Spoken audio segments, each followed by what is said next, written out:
Donc, bonjour, sur cette vidéo, on va commencer par voir déjà où on peut trouver donc, les anciens dossiers des projets déjà faits. Donc, vous allez sur le site GitHub Mabrouk-Issa et ici dans l'onglet Repositories, vous allez trouver donc des projets qui ont été déjà faits.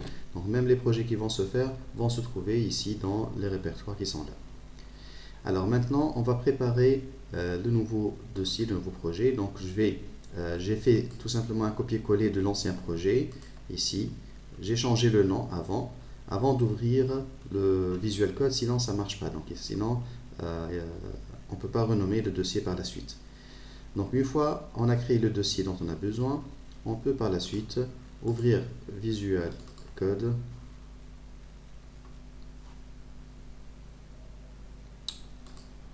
Voilà, donc on a notre nouveau projet ici. Donc commande step. Après, on va configurer donc les différents pins pour nos différents moteurs ici. Donc pour chaque moteur, il y a deux pins à prévoir. Donc il y a le pin pour le step et le pin pour le dir.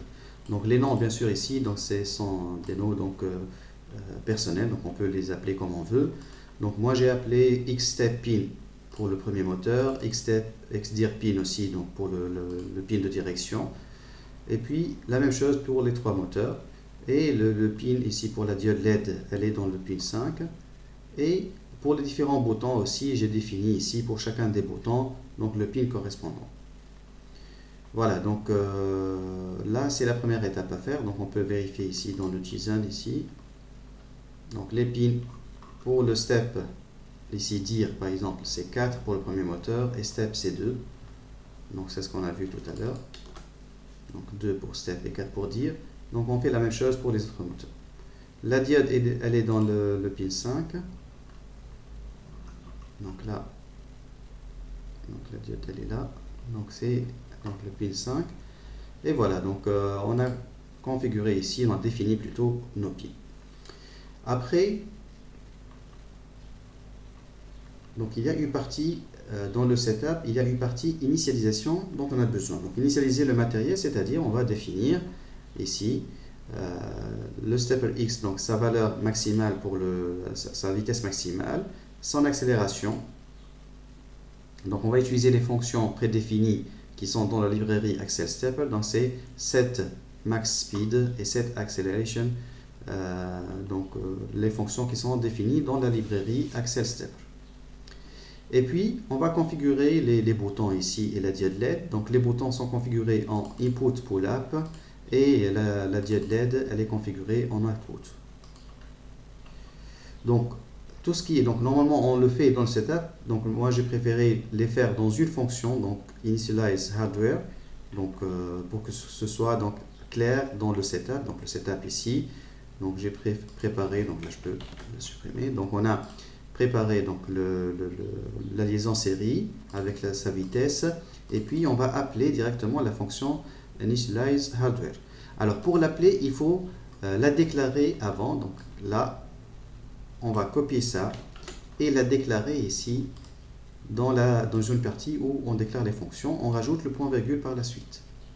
Donc voilà, donc là c'est obligatoire de faire la déclaration, sinon il y aura des erreurs de compilation.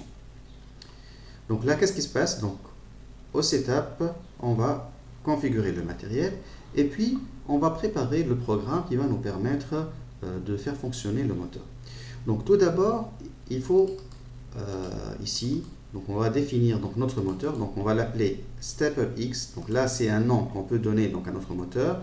Et là, c'est pour dire voilà, c'est un moteur, c'est un objet moteur qui va s'appeler StepperX. Cette partie-là, c'est pour dire qu'il va utiliser donc un driver.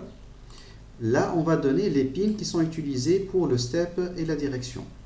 Donc, xstep pin pour le step, pour les pas, et pour la direction, c'est xdir pin. Donc là, pour chacun des moteurs, normalement, on doit donc faire la même chose ici. Donc, pour résumer, donc on a défini les pins, on a défini l'objet moteur, on a préparé les fonctions d'initialisation ou bien toute autre fonction dont on aura besoin par la suite. Donc là, j'ai laissé donc cette partie-là qui permet de voir si on aura besoin d'utiliser des boutons pour ne pas avoir les anti-rebonds ici, pour avoir des rebonds plutôt. Et puis, voilà, dans la boucle indéfinie ici, voilà ce qu'on va faire. Donc là, c'est un petit message pour dire qu'on va partir à la position 1000. On va utiliser la fonction moveTo pour préparer le moteur et lui indiquer la position à laquelle il va aller. Donc c'est une position absolue à partir du 0. Donc lorsqu'on dit moveTo, donc il va aller à la position 1000 à partir de son 0. Cette partie-là, c'est pour dire, voilà, donc si on n'est pas encore arrivé à la destination, c'est-à-dire si la distance jusqu'à 1000 elle est différente de 0, le moteur il va tourner.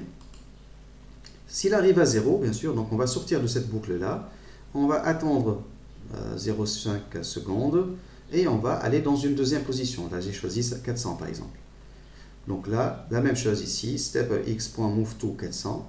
Et puis, on va vérifier qu'on est arrivé à destination. Si on l'a fait, on va attendre encore 0,5 secondes et la boucle, elle va continuer à l'infini.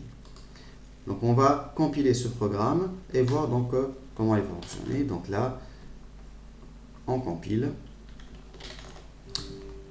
Alors, la compilation est pas faite, donc même si on a ce message-là, donc ce n'est pas un problème. Donc, le plus important, c'est qu'on a donc ici un success dans la compilation. Donc, on va dans le JSON ici, et puis on va appuyer pour lancer la simulation. Donc voilà, notre moteur, il va tourner, il va arriver à 1000, et puis après une petite pause, il va aller à 400, et puis voilà. Donc les messages ici, voilà. Donc tout fonctionne ici à merveille. Donc avec ce petit programme, on a réussi à faire fonctionner donc le moteur à travers son driver et d'aller d'une position à une autre. Et c'est ce qu'on va utiliser par la suite dans des programmes plus complexes pour aller dans plusieurs positions et de faire des petites pauses entre temps.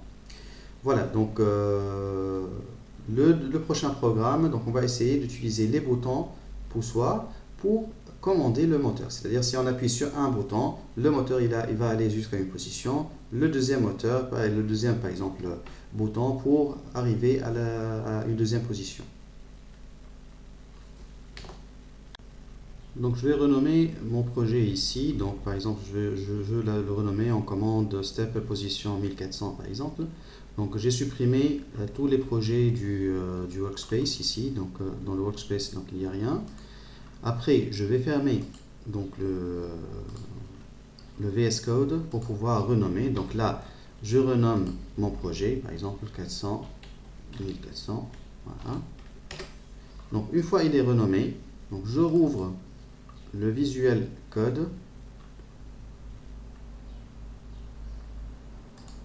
Donc là, on a le projet qui est renommé. Et on va le rajouter au workspace. Donc là, on appuie en bas ici. Add folder to workspace. Donc on va rajouter le projet renommé ici. Voilà.